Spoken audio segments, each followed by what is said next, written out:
नमस्कार. संवाद प्रतिवाद आमच्या विशेष कार्यक्रमामध्ये आपल्या सगळ्यांचं मनापासून स्वागत. एक वर्षभरापूर्वी जर आपल्याला कोणी कोरोना हा शब्द सांगितला असता तर मला वाटतं अनेकांना हा शब्द कळलाच नसता. 6 महिन्यापूर्वी लॉकडाऊन शब्द सांगितला असता तरी तो कुणाच्याही लक्षात आला नसता. गेल्या 2 महिन्यामध्ये भारतामध्ये कोरोना हा शब्द इतक्यांदा आपल्या कानावर पडलेला आहे की आता या कोरोनाची जी काही भीती आहे ती उच्चतम पातळीला गेली आणि आता सगळेच जण लिव्ह विथ कोरोना असं म्हणू लागलेले आहेत. या कोरोनाच्या संकटामध्ये एक चांगली गोष्ट झालेली आहे ती म्हणजे एकूणच आपल्या समाजामध्ये पुन्हा एकदा आरोग्याबद्दलची जनजागृती वाढलेली आहे, ज्याला आपण अवेअरनेस म्हणतो. सार्वजनिक ठिकाणी थुंकू नये, त्यानंतर चेहऱ्यावरती रुमाल लावल्याशिवाय खोकू नये किंवा शिंकू नये, याबद्दल आता लोकांच्या मध्ये चांगलीच जागृती आलेली आहे.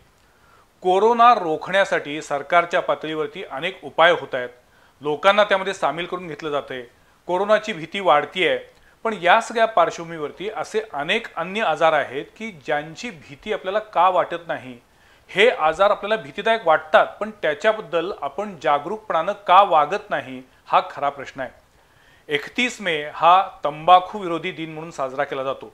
मला असं वाटतं की त्यातला साजरा केला जातो हे शब्द फार चुकीचे आहे, कारण तंबाखू विरोधी हा एक दिवसाचा असू शकत नाही, तर ती आपली लाईफस्टाईल जगण्याची शैली असली पाहिजे. मुळात तंबाखूचे दुष्परिणाम आहेत, तंबाखूमुळे आपल्या आरोग्यावरती विपरीत आणि गंभीर परिणाम होतात हे सगळ्यांना माहिती आहे. सिगरेटचं पाकिट असू दे किंवा गुटख्याची पुडी असू दे, त्याच्यावरती लिहिलेलं असतं की तंबाखू हा आरोग्यासाठी हानिकारक आहे, पण तरीसुद्धा आपल्याला गुटख्याची पुडी, तंबाखू, सिगरेट, बिडी अशी व्यसनं काही संपत नाहीत आणि दिवसेंदिवस तरुणाईसुद्धा या व्यसनांमध्ये गुरफटत चाललेली आहे. या सगळ्या पार्श्वभूमीवरती आज मला जागतिक तंबाखू विरोधी दिनाच्या निमित्तानं तंबाखूचे दुष्परिणाम आणि त्यातून उद्भवणारी सगळ्यात गंभीर व्याधी म्हणजे कॅन्सर याबद्दलची माहिती घ्यायची आहे. ही खरं तर नव्यानं माहिती आम्ही देत नाही आहे, पण पुन्हा पुन्हा ही माहिती देण्याची वेळ येते, हेच मुळात दुर्दैवाची गोष्ट आहे. तरीसुद्धा आज पुन्हा एकदा आपण बोलणार आहोत. हेतू हाच आहे की यातून कुणाला जरी वाटलं की नाही इथूनपासून उद्यापासून मी तंबाखू सेवन करणार नाही, कोणत्याही पद्धतीच्या फॉर्ममधला तंबाखू घेणार नाही, एवढं जरी वाटलं तरी खूप झालं. आज या विषयावरती बोलण्यासाठी आम्ही आमच्या स्टुडिओमध्ये बोलवले आहेत जनस्वास्थ्य दक्षता समितीचे अध्यक्ष दीपक देवलापूरकर सर. नमस्कार. त्याचबरोबर कोल्हापूर कॅन्सर सेंटर, जे गेले कित्येक वर्ष कोल्हापूर, पश्चिम महाराष्ट्र, कर्नाटकमधल्या कॅन्सर रुग्णांसाठी आधारवत ठरलेलं आहे, इथले डॉक्टर पराग वाटवे. नमस्कार. आणि आजचे आमचे तिसरे वक्ते आहेत कॅन्सर क्षेत्रातील एक अत्यंत प्रसिद्ध नाव, ज्यांच्यामुळे अनेक कॅन्सर रुग्णांना दिलासा मिळतो, असे डॉक्टर सूरज पवार. नमस्ते. तिघांचंही स्वागत आहे. सुरुवातीला मी म्हटलं तसं की तंबाखू खाऊ नये, सिगरेटचं सेवन करू नये, बिडी ओढू नये, सगळ्यांना हे सगळं माहिती आहे, पण तरीसुद्धा व्यसन काही सुटत नाही, म्हणून तर त्याला व्यसन म्हणतात. देवलापूरकर सर, मला तुम्हाला पहिल्यांदा विचारायचं आहे की जनस्वास्थ्य दक्षता समिती किती वर्ष काम करते आहे, आणि मला अत्यंत प्रांजळपणे तुमच्याकडून माहिती हवी आहे की खरोखर व्यसनाधीनता वाढती आहे की तुम्हाला असं वाटतंय की व्यसनातून बाहेर पडणाऱ्यांची संख्या वाढती आहे, रेशो काय आहे? जनस्वास्थ्य दक्षता समिती आता गेली 25 वर्ष काम करते, म्हणजे आता हे 25 वर्ष रौप्य महोत्सव. आणि कोल्हापूर जिल्ह्यामध्ये आम्ही हायस्कूल पातळीवर आणि विद्यार्थी पातळीवर आणि व्यसनाधीन होऊ नये म्हणून प्रयत्न होणं अधिक योग्य असतं, कारण व्यसनाधीन झालेल्या माणसाला व्यसनमुक्त करणं खूप अवघड असतं. त्यामुळे रेशो काढणं खूप अवघड आहे. आणि माझ्या मते आम्ही जरी काम करत असलो तर सुद्धा दुर्दैवानं म्हणावं लागतं की ही व्यसनाधीनता वाढीत चाललेलं आहे, हे कमी झालेले नाही अजिबात. म्हणजे आम्ही प्रयत्न केल्यानंतर काही लोकांनी तंबाखू खायचं सोडलेलं आहे, इतर व्यसनं करायची पण सोडलेले आहेत, पण त्यांची संख्या तशी हातावर बोटावर मोजण्या इतकीच आहे. पण व्यसनाधीन झालेल्यांची मात्र आकडेवारी खूप अनुभवाला येते. पण तुम्ही आता म्हटलात त्यानुसार पहिल्यांदा मुळात व्यसनाकडे वळू नयेत यासाठी तुमचा फोकस असतो. त्यासाठी बरोबर आहे. मग त्यासाठी तुम्ही कोणत्या क्लासवरती फोकस करता, म्हणजे शालेय मुलं, महाविद्यालयीन मुलं? साधारणतः हा जो एक 8वी पासून ओके 12वी पर्यंत फोकस जास्त करावा लागतो. बरं. कारण कॉलेजचे उंबरठे हे नाईलाजानं म्हणावं लागतं की व्यसनाचे उंबरठे ठरतात की काय. कारण दुसऱ्याचं बघून, कारण मी जर व्यसन केलं नाही तर इतर काय म्हणतील, म्हणजे म्हटलं जातं म्हणजे तुझ्यात काय दम नाही का, अशा पद्धतीनं त्याच्याकडे बघितलं जातं. त्यामुळं व्यसनाधीन दुर्दैवानं त्याला एक सामाजिक स्टेटस मिळालं, स्टाईल आणि फॅशन व्हायला लागली. आणि निवळ तंबाखू आणि ह्याच्यापुरतं राहिलेलं नाही ते. आता पुन्हा गांजा आणि इतर व्यसनं, तीव्र व्यसनं ही आता वाढीला लागलेली आहे. त्याच्याकडे मी नंतर येणार आहे, कारण तो अतिशय गंभीर मुद्दा गेल्या काही वर्षामध्ये बनलाय. कोल्हापुरामध्ये सुद्धा अगदी सहजपणे गांजा अफू मिळायला लागलाय आणि त्याच्यातून एक पिढीच्या पिढी बर्बाद होत चालली आहे. वाटवे सर, आपण कॅन्सरमधले कशाचे तज्ज्ञ आहात? So me head and neck cancer म्हणजे तोंडाचे कॅन्सर मुख्यतः, त्याच्याचबरोबर स्वरयंत्राचा कॅन्सर, सो मानेच्या वरच्या भागाचा कॅन्सर असं आपण म्हणू शकतो. आणि तंबाखू ज्या सगळ्या कॅन्सरसाठी महत्वाने कारणभूत ठरतो त्या सगळ्या कॅन्सरचा डॉक्टर असं म्हटलं तरी चालेल. पण मला सांगा, तंबाखू सेवन त्याच्यामध्ये एक तर तो खरा तंबाखू घेऊन, खराच म्हणजे रॉ मधला तंबाखू म्हणते मी, तो घेऊन तो मळायचा, त्याला चुना घालायचा आणि ती गोळी लावून ठेवायची, हा एक प्रकार असतो. दुसरा आता तंबाखूजन्य उपपदार्थ तयार झाले आहेत, जसा गुटखा आहे किंवा अन्य खैनी पद्धती जे काही आहेत. आणि मग तिसरा प्रकार आहे सिगरेट, बिडी. तर हे तंबाखूजन्य पदार्थ जे आहेत यांचं सेवन केल्यामुळं प्रामुख्यानं शरीरातल्या कोणकोणत्या अवयवांना कॅन्सरची बाधा होऊ शकते? का फक्त घसा, स्वरयंत्र, आणखीन गळ्याच्या वरच्या भागालाच होऊ शकते? नाही, तर तंबाखूमुळे टोटल 9 आपले अवयव हे कॅन्सरग्रस्त होऊ शकतात. ओके. त्याच्यापैकी वेगवेगळ्या फॉर्ममुळे वेगवेगळ्या प्रकारचे अवयव त्याच्यामध्ये इन्व्हॉल्व्ह होतात. सो जे तुम्ही म्हणालात सुरुवातीला की जो खाण्याच्या रूपातला तंबाखू आहे, ज्याच्यामध्ये तंबाखू चुन्याबरोबर मिक्स करणे आणि गुटखा हे पारंपरिक पद्धत म्हणू त्याला, पारंपरिक पद्धत. सो त्या पद्धतीमध्ये तोंडाचा कॅन्सर हे सगळ्यात महत्वाचं त्याचं हे आहे, तो कॉज होतो. अच्छा. जो स्मोकिंग म्हणतात, सिगरेट, बिडी, सो हे धुराच्या मार्फत ते श्वास नलिकेमार्फत फुफ्फुसामध्ये जातात. त्यामुळे याच्यामुळे स्वरयंत्राचा आणि फुफ्फुसांचा कॅन्सर हे सगळ्यात जास्त महत्वाचे ठरतात. सो ते कॉज करायला स्मोकिंग जास्त कारणीभूत ठरतं. आणि त्याच्याच बरोबर इतर आतड्यांचा कॅन्सर, किडनीचा कॅन्सर, स्त्रियांमध्ये गर्भाशयाचा कॅन्सर, सो या इतर सर्व कॅन्सरच्या साठी युरिनरी ब्लॅडरचा कॅन्सर, मूत्राशयाचा कॅन्सर, सो या सगळ्या अवयवांच्यासाठी कॅन्सर हे स्मोकिंग मधला तंबाखू हे कारणीभूत ठरतो. त्याच्यासाठी तंबाखू खाण्याचे जे प्रकार म्हटला ना, गमतीचा एक भाग, परंतु खेदजनक बाब मला म्हणावं लागेल. पूर्वी जर विचार करायला गेला तर फक्त तंबाखू होता आणि कडवट लागायचा. मी पुढचा प्रश्न होता की 25 वर्षापूर्वी तुम्ही जेव्हा काम केलं त्यावेळेला हा रॉ तंबाखू असायचा, कडवट लागायचा. त्यावेळेला आत्तासारखे हे गुटखा, खैनी असे प्रकार नव्हते. म्हणजे तुम्ही 25 वर्षामध्ये तंबाखूचे सुद्धा फॉर्म बदलताना बघितलेले आहेत आणि व्यसनांचे सुद्धा प्रकार वाढलेले बघताय तुम्ही. तर हे कशामुळे झालं माहितीये का, की कडवट लागायचा, तिखट लागायचा. सिगारेट जरी मुलांनी लहान ओढलं तर सुद्धा तो ठसका लागायचा. त्यामुळे लहान मुलांच्या मध्ये ते व्यसन लागत नव्हतं. साधारणतः एक 17-18 वर्षे कामाला गेली की बैल सोडायची आणि स्वतःला पण विरुंगळा आणि बैलांना विरुंगळा म्हणून मग तो तंबाखू मळायचा आणि खायचा, असा प्रकार होता. पण नंतर तो पान मसाला, मावा, गुटखा तो सुवासिक आणि मसालेदार बनवला, त्यामुळे हे लहान मुलांच्या पर्यंत पसरलं. हे जास्त गंभीर बाब मला वाटते. खरं आहे. डॉक्टर सूरज पवार सर, मी सरांना विचारतो की तुम्ही आता सांगितलेत की ज्या पद्धतीनं स्वरयंत्राचा, जिभेचा असे कॅन्सर होतात, तसे शरीरातल्या अन्य अवयवांना पण कॅन्सर होतात. पण आपल्याकडे सर्वसामान्यपणे कॅन्सर देन नो आन्सर अशी एक समजूत आहे. कॅन्सर म्हणजे मृत्यू असं समीकरण आहे. खरोखर सध्याच्या काळामध्ये वैद्यकीय क्षेत्रातील जे काही तंत्रज्ञान, जे काही संशोधन झालेलं आहे त्यानुसार कॅन्सर पूर्णपणे बरा होतो का? अगदी पॉझिटिव्हली या गोष्टीकडे मला रिअलिस्टिक विचारायचं आहे. तर त्या 2 गोष्टी आहेत. अर्ली स्टेजमध्ये असेल तर कॅन्सर हा पूर्णपणे बरा होऊ शकतो.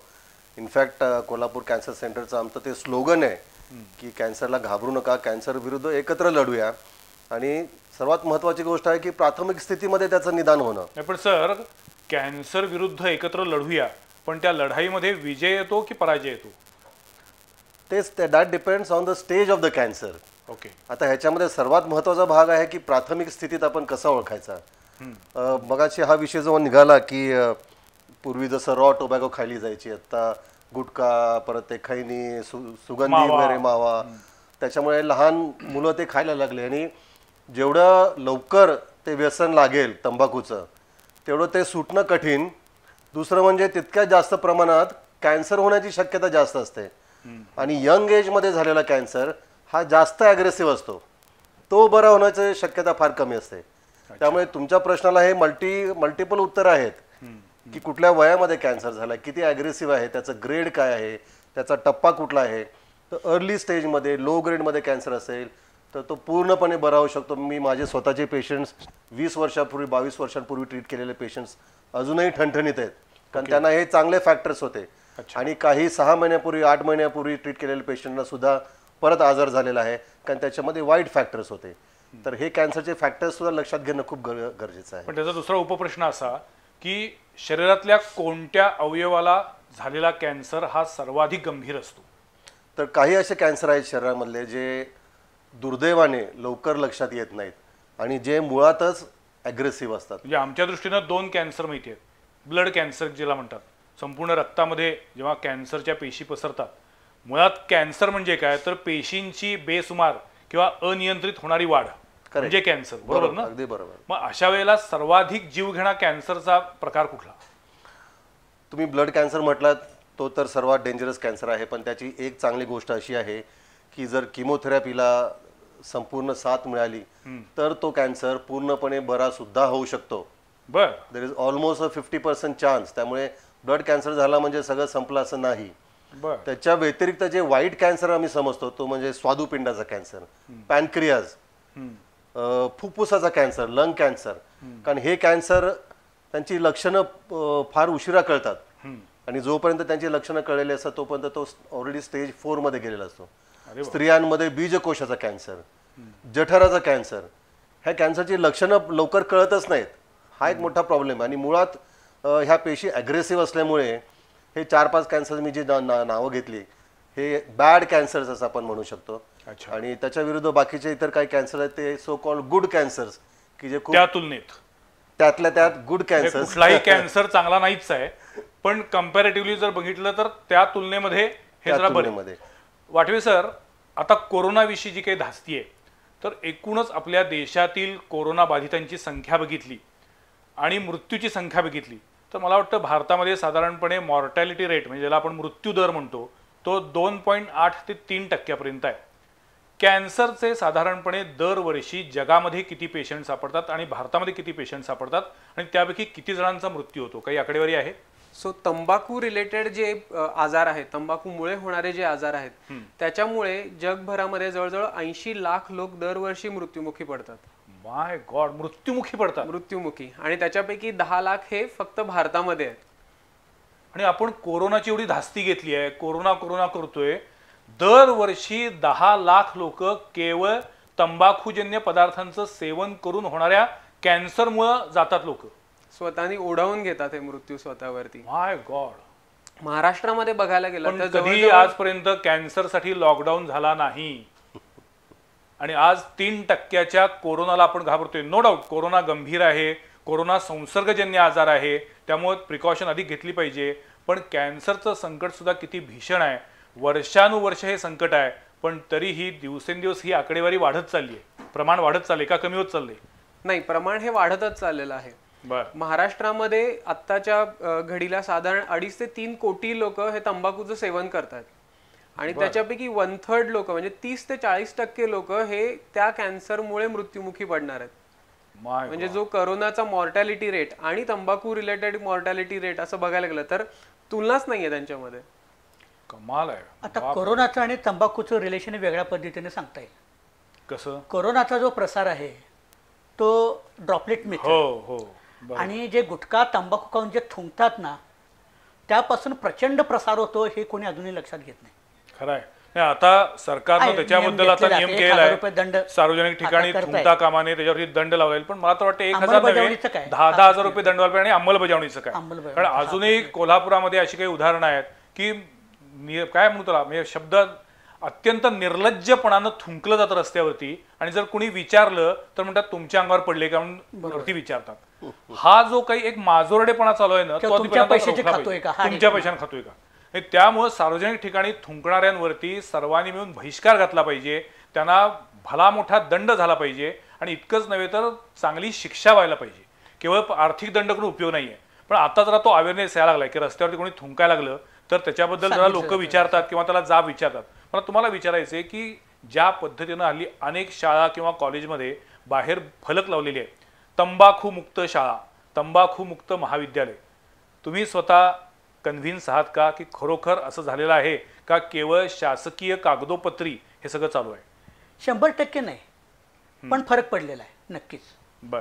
त्याच्यामध्ये 2 नियम आहेत. एक, तंबाखूमुक्त शाळा म्हणजे तिथल्या कर्मचाऱ्यांनी किंवा विद्यार्थ्यांनी ते सेवन करू नये. परंतु दुसरा अजून एक नियम आहे की साधारणतः 300 फूट म्हणजे 100 मीटर त्या एरियामध्ये तंबाखूचं दुकान किंवा जे पानटपरी तिथं असू नये हा नियम आहे. परंतु ते सरसकट दिसतं आपल्याला, खूप ठिकाणी दिसतं. म्हणजे मला तर वाटते असं अपवादानं उदाहरण दिसेल की एखाद्या शाळेच्या किंवा महाविद्यालयाच्या 100 मीटर परिसरामध्ये एकही पानटपरी नाहीये किंवा जिथं तंबाखूजन्य पदार्थांची विक्री होत नाहीये. म्हणजे अजूनही सरसकट सगळं सुरू आहे. म्हणून मला तुम्हाला विचारायचं आहे, 25 वर्ष सर तुम्ही या जनस्वास्थ्य दक्षता समितीच्या वतीनं जनजागृती करताय, पण तुम्ही सरकारशीच का नाही कधी भांडण केलं की तंबाखूचं उत्पादनच बंद करा, तंबाखूची लागवडच बंद करा, याच्यासाठी का आपण पुढाकार घेत नाहीये? नाही, आम्ही ती मागणी करतोय, परंतु ही आमची जी मागणी आहे किंवा ती चळवळ आहे तशी खूप अपुरी पडते. कारण महसुलाचा एक त्याच्यामध्ये तो संबंध येतो. बरोबर. दारूचा जो भाग झाला तसाच या तंबाखूच्या बाबतीत आहे. त्यामुळे शासकीय पातळीवर किती यश मिळतं हे आम्ही तरी त्या बाबतीत निराश आहोत. त्यामुळे आमचा भर आहे तो प्रबोधनाचा, आणि यश पण मिळतं, परिणाम पण काही दिसतात. गमतीचं एक घटना मी तुम्हाला सांगतो की एका शाळेमध्ये मी गेलो होतो आणि त्यातले एक प्रिन्सिपल, आपले मुख्याध्यापक, ते व्हरांड्यामध्ये सिगारेट ओढत थांबलेले होते. बर. आणि त्यानंतर मग मी त्यांना म्हटलं की हे ओढू नका. त्यांनी थांबवलं. पुन्हा एकदा त्याच शाळेत गेलो होतो तर एक ते शिक्षक स्टाफरूममध्ये बसून सिगारेट ओढत होते. आणि मग मी त्यांना म्हटलं, ज्या अर्थी शिक्षक स्टाफरूममध्ये बसून ओढतात त्या अर्थी हा प्रसार तुमच्या सगळ्यांच्यातच झालेला आहे. मी त्यांना तिथं घेऊन गेलो आणि त्यांना मी सांगितलं की पुन्हा जर कोणी दिसलं तर मात्र तुमचीच मुलं घेईन आणि तुम्हाला इथं घेराव घातला जाईल आणि बाहेर सोडलं जाणार नाही. तात्काळ त्यांनी लगेच आदेश दिला की आजपासून शाळेमध्ये तंबाखूचं सेवन किंवा जे काय असेल ते बंद, आणि पाळलं मात्र त्यांनी. अशा अनेक घटना आहेत, नाही असं नाही. कॉटपा नावाचा एक लॉ आहे सरकारचा नियम की cigarette and other tobacco products act हा ॲक्च्युली ऍक्ट आहे की ज्याची अंमलबजावणी केली तर हे 100 मीटर अंतरामध्ये सिगरेटच्या टपऱ्या असणं स्कूल किंवा कॉलेजेसमध्ये हे पूर्णपणे लिगली त्याच्यावरती ॲक्शन घेण्यासारखं आहे. आणि बऱ्याचशा सामाजिक संस्था इन्क्लुडिंग आमचं Chhatrapati Shahu cancer research foundation, national लेवलला ज्या संस्था आहेत ते पोलीस डिपार्टमेंटमध्ये अवेअरनेस क्रिएट करण्यासाठी आम्ही रेग्युलरली हे असे लेक्चर्स घेत असतो. पण त्याचा इम्पॅक्ट जो आहे तो तात्पुरता असा वाटतो आणि परत कदाचित त्यांचे कामाचं स्वरूप इतकं जास्त आहे की ह्या गोष्टीकडे तितकं महत्त्वपूर्ण लक्ष दिलं जात नाहीये. पण हा अतिशय क्रिटिकल पॉईंट आहे. मागे एकदा अशी घटना झाली होती की मी ओपनली सांगू शकत नाही, पण एक पॉलिटिकल पार्टी पॉवरमध्ये आली होती. त्यांना नॅशनल लेवलला हेल्थ मिनिस्टरला आम्ही भेटून WHO चे गाईडलाईन्स आहेत की सिगरेटचं पाकिट जे आहे त्या सिगरेटच्या पाकिटाच्या 80% एका बाजूला सिगरेटचे वॉर्निंग, त्याचे धोके आणि एक असा विद्रूप झालेला चेहरा किंवा अवयव हा 80% भाग त्या सिगरेटच्या पाकिटावर दिसला पाहिजे. हा WHO नियम आहे आणि तो भारतामध्ये फक्त 20% तेवढा कव्हर होत होता. तर आम्ही 20%चं 80% व्हावं यासाठी जवळजवळ 3-3.5 वर्ष झगडत होतो. कॅन्सर वॉरियर्स नावाचा आमचा ग्रुप आहे नॅशनल लेवलला. आणि आम्हाला आश्वासन दिलं गेलं की हे करणार आता. आणि नंतर आमच्या लक्षात आलं की जो कोणी मोठा जो मिनिस्टर होता ज्याने आश्वासन दिलं होतं त्याची दुसरीकडे बदली झालेली.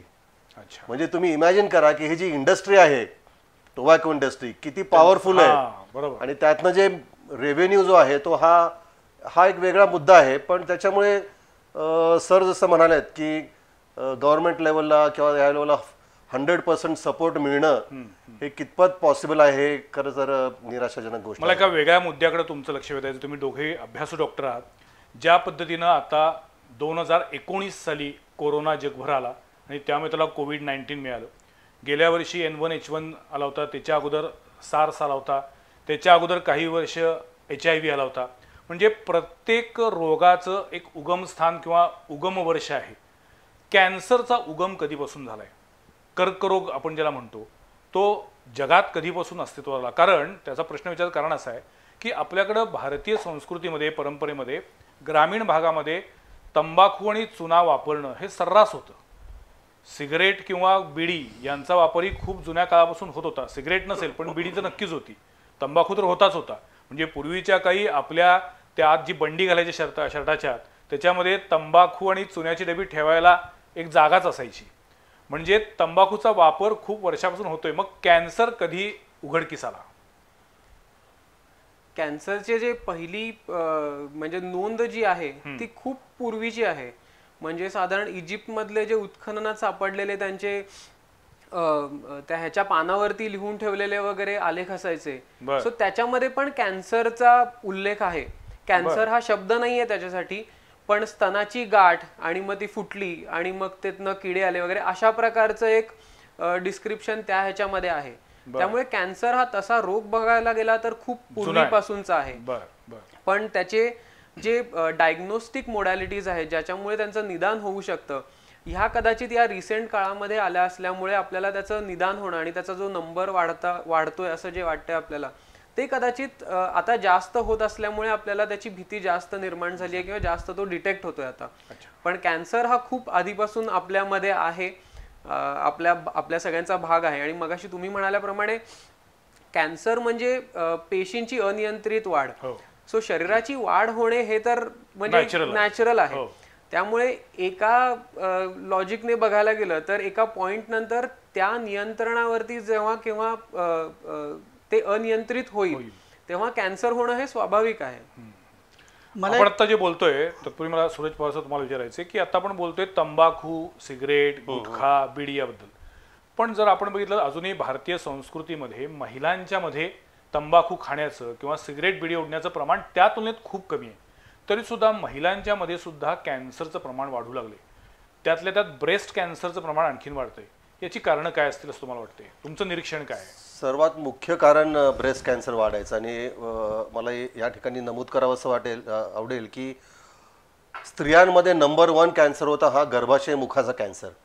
वर्षानुवर्ष आपला. आणि टिपिकल त्याच्या मागे असं होतं की हे ग्रामीण स्त्रिया किंवा ते अस्वच्छता किंवा त्यांचं जास्त प्रमाणात मुलं होणे, ज्यामुळे गर्भाशय मुखाचा जो आहे सर्विक्स त्याला वारंवार जखम होणे, काही इन्फेक्शन्स होणे, याच्यामुळे तो कॅन्सर नंबर 1 कॅन्सर होता.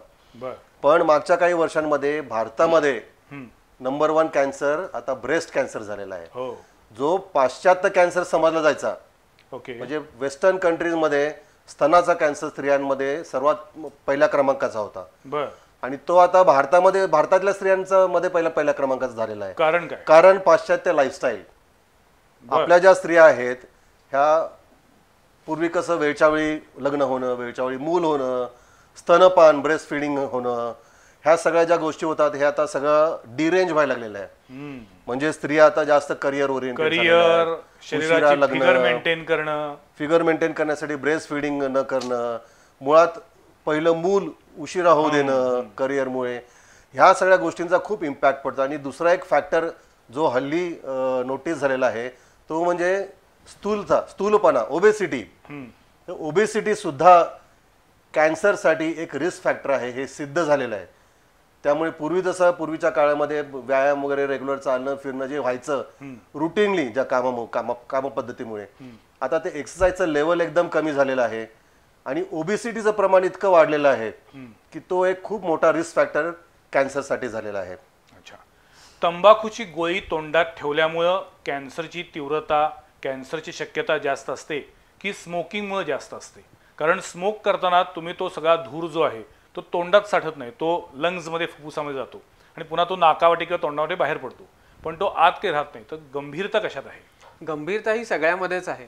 असा एक कुठलाही तंबाखूचा असा कुठलाच फॉर्म नाहीये.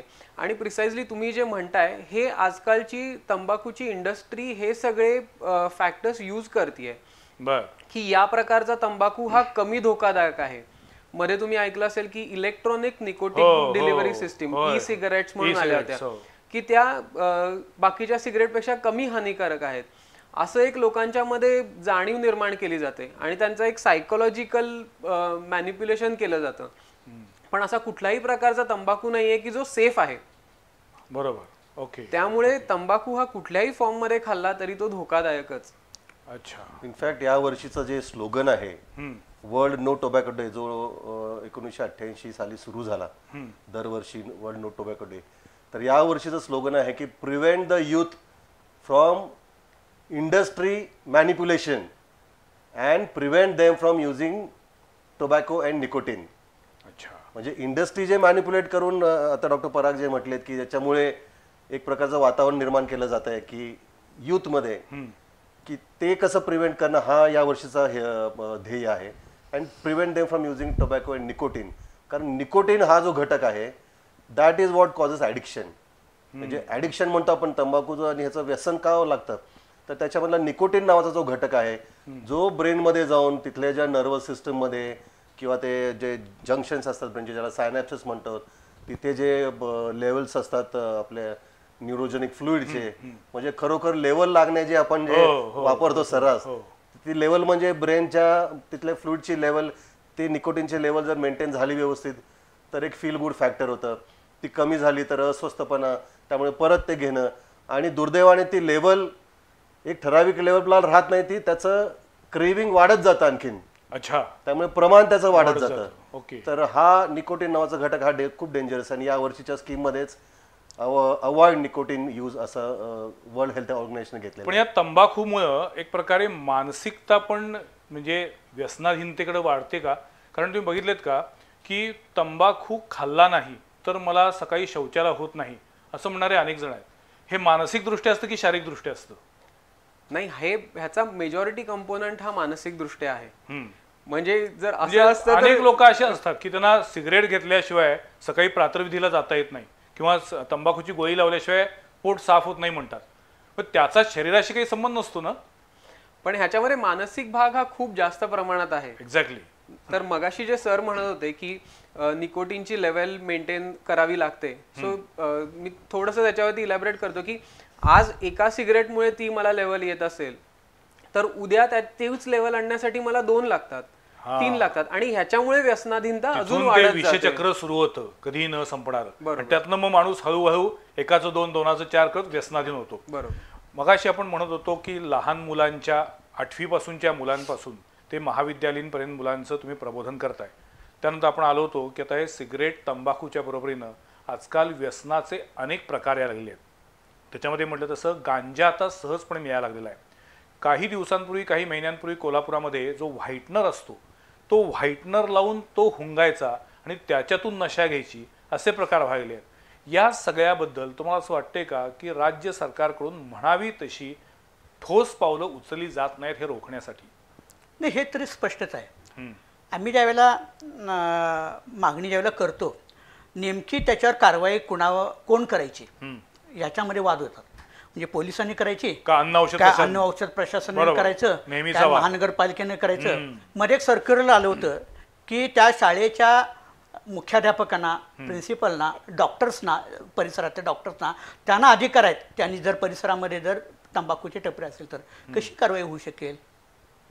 पुढे तिथं त्यांना नोकरी करायची आहे. हो, अगदी. त्यामुळे ह्या बाबतीत काय हे सगळं दिखावा आहे. दुर्दैव असं आहे की या तीनही यंत्रणा एकत्र येऊन कारवाई करायला पुढे येत नाहीत. जो तो एकमेकाकडे बोट दाखवतो आणि टाकतुंबा करतो. कुणावर तरी ठराविक स्पेसिफिक जबाबदारी सोपवली पाहिजे. बरोबर. दुसरं पोलीस देखील काय म्हणतात, आम्ही कुठं म्हणून बघायचं, म्हणजे लॉ अँड ऑर्डर बघायची काय अशा पद्धतीनं. बरोबर. आणि अजून एक जर विचार जर करायला गेला तर नैतिक पातळीवर उभं राहिलेले कायदे आहेत ते जगात कुठे यशस्वी झालेले नाही. हे प्रत्येकाने स्वतः म्हणजे हे मला घातक आहे. आता जसं कोरोनापासून भीती बाळगतो तशा पद्धतीनं तंबाखूमुळे अमुक होतंय हे कुठंतरी क्लिक झाले पाहिजे आणि त्याप्रमाणे स्वतः तसं वागलं पाहिजे, असं तरी शक्य आहे. खरं आहे. दुसरा एक मला मुद्दा मिस व्हायला नको म्हणून मी ऍड करतो की तंबाखूच्या आता म्हणजे अँटी टोबॅको डे म्हणून आपण ही चर्चा करतोय. तंबाखूमुळे केवळ कॅन्सरच होतो असं नाही, तंबाखू शिवाय आणखी अनेक आजार होतात. कारण तंबाखूमध्ये शेकडो वाईट घटक आहेत, घातक घटक आहेत, विषारी घटक आहेत. त्यातला आता मगाशी उल्लेख केला सरांनी तो निकोटीनचा. म्हणजे निकोटीन हे विषारी आहे, म्हणजे प्राण्यांच्यावर देखील तो वाईट परिणाम होतो. म्हणजे कुठलाही प्राणी तंबाखूचं पान खाल्लेलं तुम्हाला दिसणार नाही, कधीच नाही. शेळी खात नाही, गाय खात नाही. म्हणून आम्ही लेक्चर देताना गमतीनं म्हणत होतो तंबाखूच्या पानाला गाढव देखील तोंड लावत नाही, लावणाऱ्याला काय म्हणायचं मला अजून कळत नाही असं मी विनोदाने नेहमी म्हणतो. तर त्या निकोटीनमुळे रक्तवाहिनी आकुंचन पावतात. त्यामुळे जे ब्लड प्रेशर, हार्ट अटॅक, आता हृदयविकाराचे रुग्ण किती आहेत आपल्या भारतामध्ये, त्याचं जर पुन्हा मोजमाप काढलं तर तुम्ही गणतीच करू शकत नाही. आणि जर मुळात जर बघितलं तर तंबाखूचं सेवन हे त्याचं मूळ कारण सापडतं. मास्ट गॅस आहे, नपुसकत्व येतं, कार्बोलिक ॲसिड, मज्जापिशी निकामी होतात, काही लोकांना लकवा मारतो म्हणजे पॅरालायसिस होतो, कार्बोनिक निजरांना जडतो, परफ्युरोल दात पिवळे पडतात, कमजोर होतात, अमोनिया पचनाचे विकार होतात, बापरे, टार नायट्रोजन हे वेगवेगळ्या प्रकारचे कॅन्सर मी म्हटलं होतं, मूत्राशयाचे कर्करोग, म्हणजे कॅन्सरपासून ते हे सगळे आजार होत राहतात, तरी पण गांभीर्य अजून लोकांच्यामध्ये येत नाही. याला कारण म्हणजे पुन्हा ही व्यसनाधीनताच, म्हणजे त्याच्यापासून ते सुटका होत नाही. इनफॅक्ट करोनामुळे पण ज्यांच्यामध्ये जे मृत्युमुखी पडतात त्यांच्यामध्ये स्मोकिंग हा एक मेजर कॉझिटिव्ह एजंट असतो. त्याच्यामुळे निकामी झालेली फुफ्फुसं कोरोना पुन्हा फुफ्फुसावरती अटॅक करतो अगदी. आणि तिथेच जर आपली रेस्पिरेटरी सिस्टीम सगळी वीक झाली असेल तो त्रास होतो. आता आपण बोलत असताना स्त्रियांच्या कॅन्सरबद्दल बोलत होतो. वाटवे सर, मला तुम्हाला विचारायचं आहे, अनेक ठिकाणी ग्रामीण भागामध्ये ते मिश्री लावण्याचं प्रमाण असतं. तंबाखू जाळून त्याच्यापासून ती मिश्री तयार करतात. तंबाखू अर्धवट जाळला जातो, पण त्यामुळे त्यातले निकोटीनचे गुणधर्म कमी होत नाहीत. मी मगाशी म्हणतात तसं कुठल्याही प्रकारचा तंबाखू हा सेफ नाहीच आहे. बर, त्याची पोटन्सी थोडीफार कमी जास्त असू शकेल, पण त्याच्यामुळे होणारे हे घातक इफेक्ट जे आहेत ते सगळे दोघांमध्येही आहेत. म्हणजे मिश्रीला पण तेवढेच घातक इफेक्ट आहेत. अगदी अगदी. ओके. मिश्री खाऊन तोंडाचा कॅन्सर झालेले असे कित्येक स्त्रिया कोल्हापूर कॅन्सर सेंटरला रेग्युलरली. तोंडाचा कॅन्सर म्हणजे मग जिभेचा व्हील, गालाचा व्हील, टाळूचा व्हील, स्वरेंत्राचा व्हील कोणताही होऊ शकतो. अगदी अगदी. अरे बाप. दुसरं एक महत्वाचा जो अवयव आहे तो म्हणजे अन्ननलिका. अन्ननलिकेचा कॅन्सरचा तर नंबर 1 रिस्क फॅक्टर हे तंबाखू. आणि आता तुम्ही म्हणालात की स्त्रियांमध्ये मशेरी लावणे, तर आमच्या म्हणजे गावाकडच्या ज्या स्त्रिया होतात त्यांना येतात आणि त्यांना अन्ननलिकेचा कॅन्सर असतो. 90% ऑफ द टाइम त्या स्त्रिया मशेरी लावत असतात. त्यामुळे मशेरीमध्ये जे निकोटीन किंवा टोबॅकोचे जे काही घटक आहेत, वाईट घटक, ते सगळे त्याच्यामध्ये आहेतच. मशेरी लावल्यामुळे गर्भाशय मुखाचा देखील कॅन्सर होतो असं सुद्धा आमच्या ऑब्झर्वेशन मध्ये आलेलं आहे. म्हणजे लोकल इफेक्ट झाले, तोंड, घसा वगैरे, अन्ननलिका, जठर, हे लोकल इफेक्ट झाले. पण त्याचं रक्तातनं मिश्रण होऊन इतर कॅन्सर जे डॉक्टर पराग सरांनी मगाशी म्हटलं की किडनी, मूत्राशय, तर आमच्या असं निदर्शनास आलेलं आहे की ज्या मिश्री लावतात स्त्रिया ग्रामीण भागातील, त्यांना गर्भाशय मुखाच्या कॅन्सरचं प्रमाण सुद्धा जास्त आहे.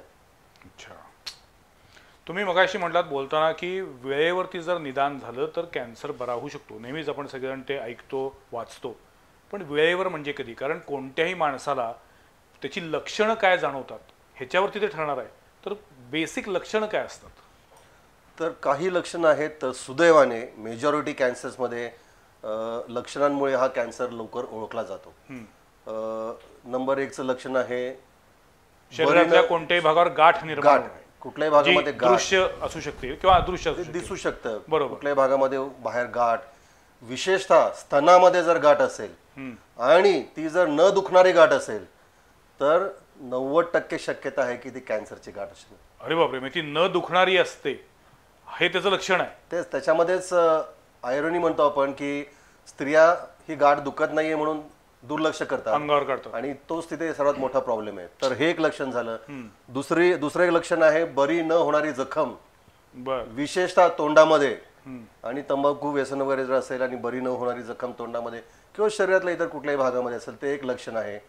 शौचाच्या सवयीमध्ये बदल होणे, म्हणजे कधी मध्येच कॉन्स्टिपेशन होणे, मध्येच लूज मोशन्स होणे, किंवा नॉर्मल जी शौचाची सवय त्याच्यामध्ये बदल होणे आणि तो बदल परसिस्टंट राहणे, हे एक मोठ्या आतडीच्या कॅन्सरचं लक्षण असू शकतं. गिळताना त्रास होणे किंवा औंढा गिळल्यावर अडकल्यासारखं वाटणे, हे घशाचं किंवा अन्ननलिकेच्या कॅन्सरचं लक्षण असू शकतं. ताप येणे, वजन कमी होणे, अशक्तपणा, म्हणजे जास्त प्रमाणात वजन कमी होणे, हे लिव्हर किंवा स्वादुपिंड, जठराच्या कॅन्सरचं लक्षण असू शकतं. लघवीच्या द्वारे रक्तस्राव होणे, हे किडनीच्या कॅन्सरचं किंवा मूत्राशयाच्या कॅन्सरचं लक्षण असू शकतं. स्त्रियांमध्ये अंगावरून किंवा लाल किंवा पिवळा किंवा पांढरा स्राव होणे, हे गर्भाशय किंवा गर्भाशय मुखाच्या कॅन्सरचं लक्षण असू शकतं. असे काही ठराविक स्टँडर्ड लक्षणं आहेत की कुठल्याही पद्धतीने आपल्या भागामध्ये काही बदल किंवा शरीरामध्ये काही वेगळं काही जाणवलं तर ते दुर्लक्ष न करता ताबडतोब डॉक्टरांकडे जाणं गरजेचं आहे. हे या ठिकाणचा अतिशय महत्त्वाचा मेसेज आहे.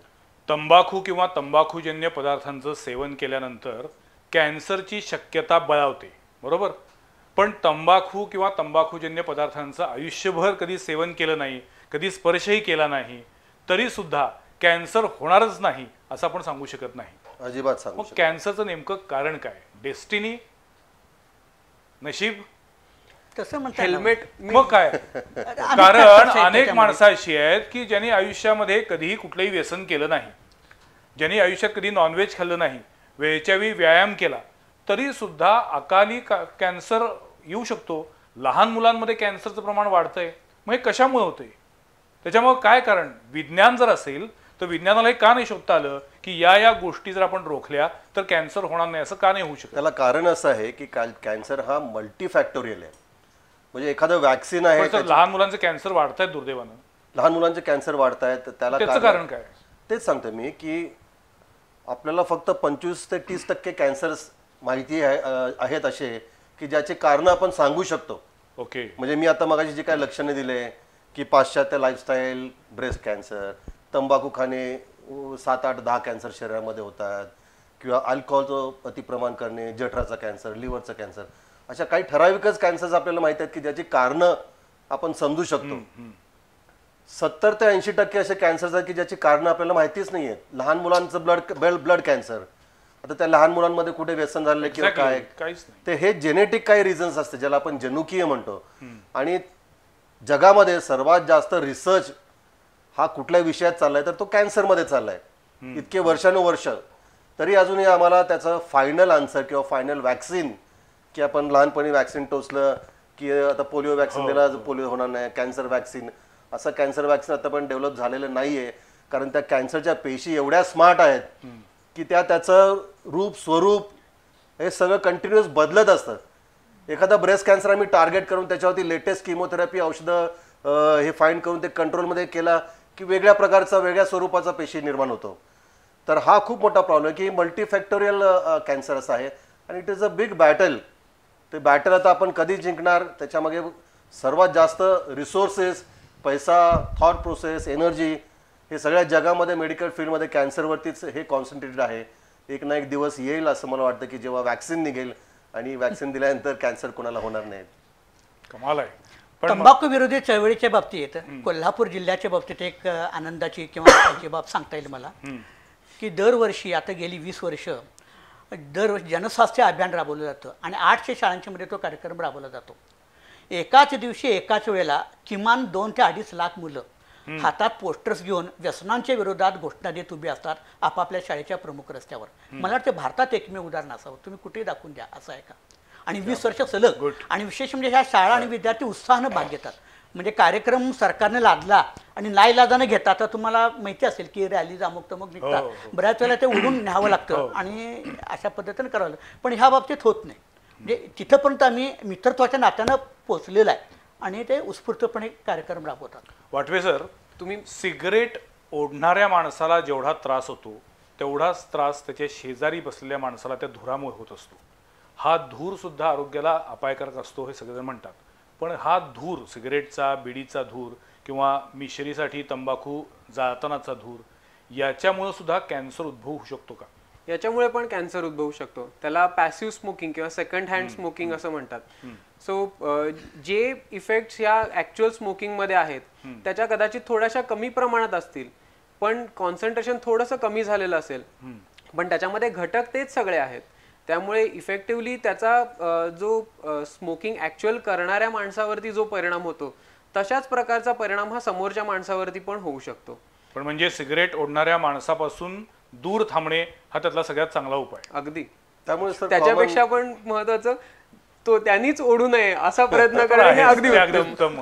खरंच आहे, रामराज येईल. त्यामुळे कॉमन प्लेसेसमध्ये पब्लिक ठिकाणी स्मोकिंगचं बॅन आणलेलं आहे. आहेच, त्याच्यावरती सुद्धा आता कायदेशीररित्या कारवाई होते, दंड होतो. पण पुन्हा तेच आहे, प्रमाण अत्यंत नगण्य.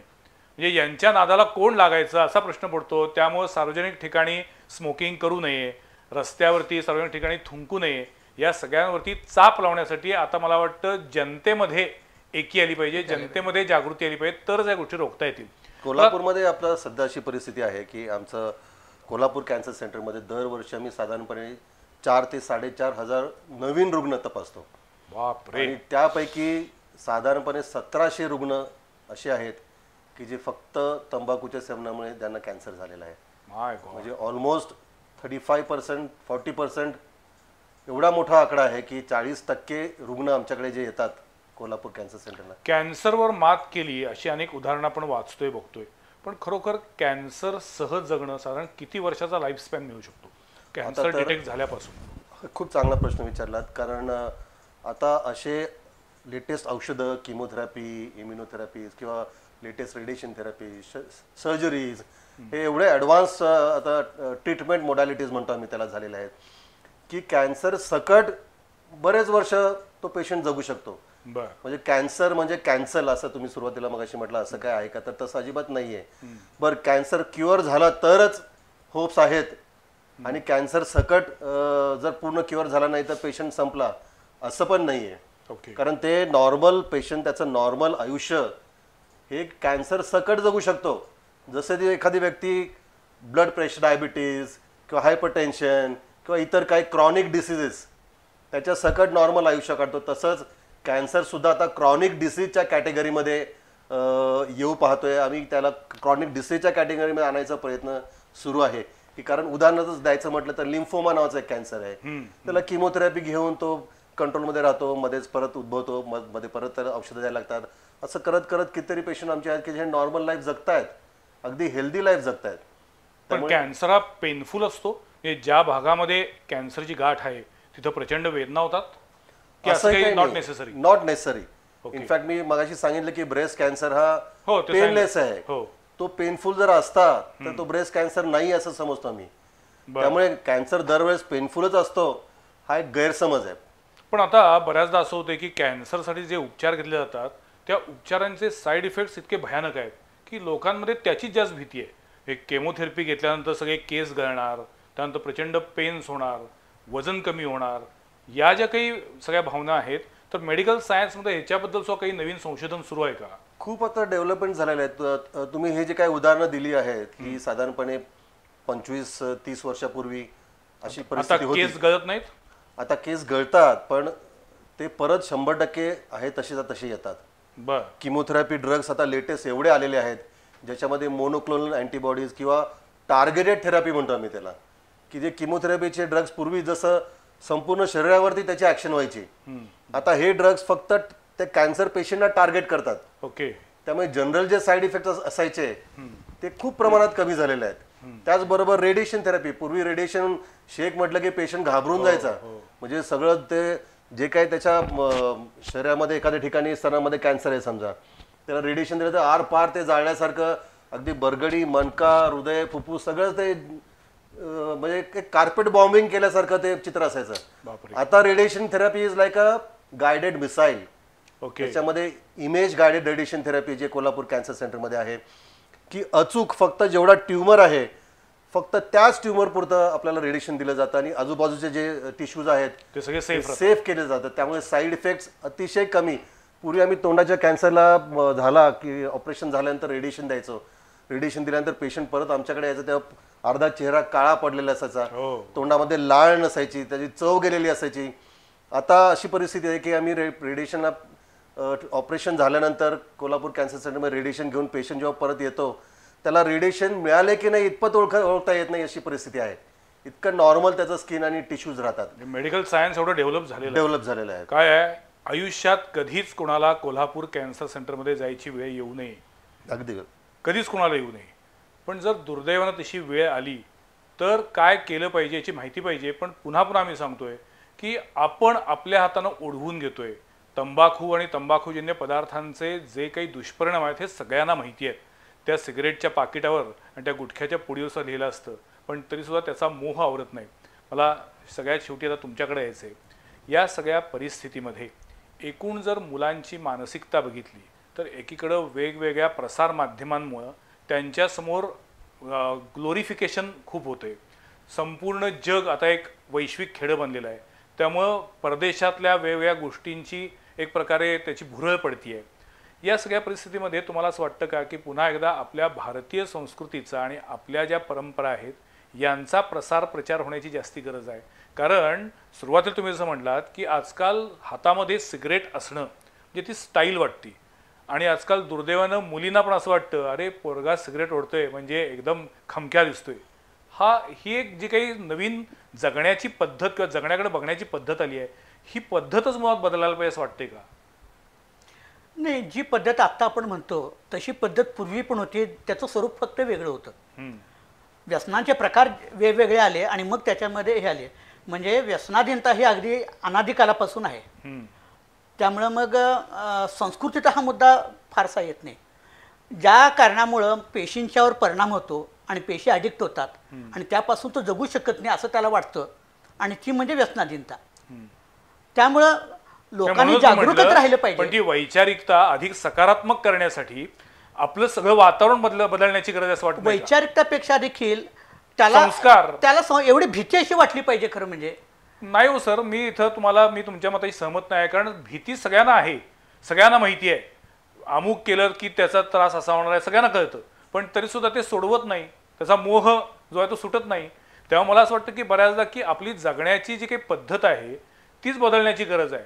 इतके मोह, इतके लोभ आपल्या अवतीभोवती दिसतात, त्याच्यापासून अलिप्त होता येते का याचा विचार करायला पाहिजे. पुन्हा एकदा विरक्त होण्यासाठी काय करायचं? मला वाटवे सर, तुम्हाला आता माझा वेळ संपत झाला, पण मला विचारायचं आहे की ज्या पद्धतीनं तरुण मुलांच्या मध्ये व्यसनाधीनता वाढतीये, त्याच पद्धतीनं वयोवृद्ध लोकांमध्ये सुद्धा विशिष्ट वयानंतर कॅन्सर डिटेक्ट झाला असं दिसतंय. ह्याची काही कारणं आहेत का? जर काही याचा अभ्यास केलाय का कम्पॅरेटिव्हली काही? सो मी मगाशी म्हटलं तसं आपल्या पेशींमध्ये एक नॅचरल त्यांची ग्रोथ झाली की त्या आपोआप त्या मराव्यात आणि त्यांची जागा नवीन पेशींनी घ्यावी, ही सिस्टीम आपल्यामध्ये असते शरीरामध्ये. आणि जशी जशी त्या पेशींची वाढ होत जाते तशी तशी ती सिस्टीम थोडीफार निकामी होऊ शकते. आणि त्यामुळे वयोवृद्धांमध्ये कॅन्सरचं प्रमाण हे थोड्याफार प्रमाणात यंग पेशंट्सपेक्षा जास्त असतं. पण हा झाला किती वयानंतर ही भीती किंवा हा थ्रेट वाढू शकतो? हे वेगवेगळ्या अवयवांसाठी वेगवेगळं आहे. त्यामुळे आपल्या ते म्हणजे आतड्याचा कॅन्सर असेल तर साधारण 40 नंतर कोलोनोस्कोपी वगैरे तुम्ही रेग्युलरली करून घ्या असं म्हणतात. किंवा सिमिलरली स्त्रियांच्यासाठी स्तनाचा चेकअप तुम्ही रेग्युलरली करून घ्या. असं वेगवेगळ्या अवयवांसाठी ते वेगवेगळे हे आहेत. पण साधारणतः एक 50 ते 60 वर्षानंतर ही टेंडन्सी थोडीशी जास्त वाढलेली असू शकते. पण हे झालं आधीच्या जनरेशनमध्ये, म्हणजे मे बी सर जेव्हा त्यांचं ट्रेनिंग चालू होतं तेव्हाच्या काळात हे असं म्हणणं ठीक होतं की हा कॅन्सर हा वयोवृद्ध लोकांचा किंवा म्हाताऱ्या नंतरच्या काळातला रोग आहे. पण आता तशी परिस्थिती अजिबात नाही राहिलेली आहे. आणि त्याचं प्रमुख कारण म्हणजे वेगवेगळे लोभ, तुम्ही मगाशी म्हणाला तसे वेगवेगळे ट्रॅप्स, आणि त्यातल्या सगळ्यात महत्वाचा म्हणजे तंबाखू. जाता जाता एक प्रश्न विचारतो. तुम्ही कॅन्सरचे तज्ज्ञ आहात, पण होमिओपॅथी आणि आयुर्वेद यामुळं कॅन्सर बरा होऊ शकतो असा काही जणांचा दावा आहे, काय सांगाल तुम्ही? तर हा एक खूप ट्रिकी प्रश्न तुम्ही विचारलाय. अगदी स्पष्टपणे सांगायचं झालं तर हे खूप मिसगाईड करण्यासारखी गोष्ट आहे. म्हणजे जनरल पब्लिकला होमिओपॅथिक असेल किंवा आयुर्वेदिक ज्या ट्रीटमेंटमुळे असं क्लेम केलं जातं की हा आम्ही देणाऱ्या औषधांमुळे कॅन्सर हा 100% बरा होणार. म्हणजे 100% बरं होणं हे आम्ही सुद्धा कधी बोलत नाही. आम्हाला जरी माहिती आहे की हा खूप अर्ली स्टेज कॅन्सर आहे आणि तो बरा होऊ शकतो, तरी सुद्धा आम्ही 100% हा शब्द आम्ही कधीच ॲलोपॅथीमध्ये किंवा जे रिसर्च आणि सायंटिस्ट यांनी सिद्ध झालेल्या काही गोष्टी आहेत, पण बरेच असे रुग्ण प्रॅक्टिकली आपल्या समाजामध्ये आहेत आणि जे शेवटी आमच्याकडे येतात की इतक्या लेट स्टेजमध्ये आलेले असतात आणि त्यांना जेव्हा मी विचारतो तेव्हा ते सांगतात की अमुक अमुक या डॉक्टरकडे किंवा काही क्वॅक्सकडे जातात, काही होमिओपॅथिक आयुर्वेदिक ज्या डॉक्टर्सकडे जाऊन सांगतात की आम्हाला या डॉक्टरने 100% गॅरंटी दिलेली आहे. आणि ती 100% गॅरंटी जेव्हा 0% होते तेव्हा ते आमच्याकडे येतात. त्यामुळे हा एक मेसेज जाणं खूप महत्त्वाचं आहे. मला काही होमिओपॅथिक आयुर्वेद ह्या शास्त्राच्या अगेन्स्ट काही नाही, त्यांचा डेफिनेटली काही रोल आहे ठराविक आजारांमध्ये. पण कॅन्सर म्हटलं तर जी काय बेसिक ॲलोपॅथिक मेन ट्रीटमेंट जी आहे ती संपल्यानंतर तुम्हाला सपोर्टिव्ह जर घ्यायचं असेल तर तुम्ही घेऊ शकता. पण मेन ट्रीटमेंट बाजूला ठेवून तुम्ही आयुर्वेदिक आणि होमिओपॅथिक ट्रीटमेंटवरती अवलंबून राहणं मला वाटतं हे पूर्णपणे चुकीचं आहे आणि हे स्वतःचाच नाश करून घेण्यासारखी ती गोष्ट आहे. खरं तर या विषयावरती बोलण्यासारखं खूप आहे, पण माझा वेळ संपलेला आहे. वास्तविक महाराष्ट्र शासनानं तंबाखूजन्य पदार्थ यांची निर्मिती, विक्री, वाहतूक या सगळ्याला बंदी घातलेली आहे. पण तरीसुद्धा गेल्या 2 महिन्याच्या लॉकडाऊनच्या पिरियडमध्ये केवळ आम्ही बी न्यूजमधनं किमान 22 ते 25 बातम्या दिलेल्या आहेत की या ठिकाणी गुटखा पकडला, या ठिकाणी तंबाखूजन्य पदार्थ पकडले, त्याची वाहतूक सुरू होती. त्यामुळे ही बंदी केवळ कागदावरच आहे का असा एक प्रश्न पडतो. दुसरी गोष्ट अशी आहे की तंबाखूचे दुष्परिणाम सगळ्यांना माहिती आहेत, तरीसुद्धा आपल्या भारतामध्ये अजूनही तंबाखूची लागवड केली जाते. नगदी पीक म्हणून तंबाखूकडे बघितलं जातं. सरकारच्या दृष्टीनं भरपूर महसूल मिळतो म्हणून तंबाखूजन्य पदार्थांवरती बंदी घातली जात नाही. आणि तंबाखूचे इतके सगळे दुष्परिणाम, साईड इफेक्ट माहीत असूनसुद्धा अजूनही नवीन पिढी त्याकडं अट्रॅक्ट होती. हे सगळं विषचक्र भेदायचं असेल तर मला वाटतं जनस्वास्थ्य दक्षता समिती असेल किंवा कोल्हापूर कॅन्सर सेंटर असेल, या सगळ्या लोकांनी सांगितलेली माहिती, त्यांनी आत्तापर्यंत केलेले प्रयत्न, कॅन्सर रुग्णांचं विदारक चित्र, त्यांची भयंकर दुर्दशा आणि कॅन्सर एका कुटुंबातल्या एका व्यक्तीला होतो त्यावेळी केवळ तो एक व्यक्ती सफर होत नाही तर संपूर्ण कुटुंबाच्या कुटुंब उद्ध्वस्त होतं. त्यामुळे मला वाटतं अशा वेळेला 31 मे हा जागतिक तंबाखू विरोधी दिन आहे म्हणून नव्हे, आपल्याला इतक्या दीनवाणेपणानं कधी जगायला लागू नये म्हणून आज आम्ही हा कार्यक्रम घेतला. हेतू आणि उद्देश हाच होता की तंबाखूची भीती बसावी. तंबाखूजन्य पदार्थ, गुटखा हे जे कोण लोक खात आहेत त्यांना किमान उपरती व्हावी, त्यांना असं वाटावं की अरे आपणच आपल्या आयुष्याचा घात करतोय, एवढी भावना जरी त्यांच्या मनात निर्माण झाली. आणि सगळ्यात त्याहून आणखीन एक महत्त्वाची गोष्ट किंवा त्याबरोबरीने महत्त्वाची गोष्ट की येता जाता रस्त्यावर थुंकणारे, येता जाता रस्त्यावर कुठेही उभारून सिगरेट बिडी ओढणारे, यांच्यावरती सुद्धा आता नियंत्रण आणायचं असेल तर आपण सगळ्यांनी अधिक जागरूक होणं गरजेचं आहे. तुर्तास आज आमच्या स्टुडिओमध्ये हे तीनही मान्यवर आले आणि आमच्याशी मनमोकळेपणानं बोलले, मार्गदर्शन केलं, याबद्दल मी तिघांचे आभार मानतो. धन्यवाद. पुढच्या सोमवारी पाहायला विसरू नका आणखीन एका विषयावरील चर्चा संवाद प्रतिवादमध्ये. तोपर्यंत नमस्कार.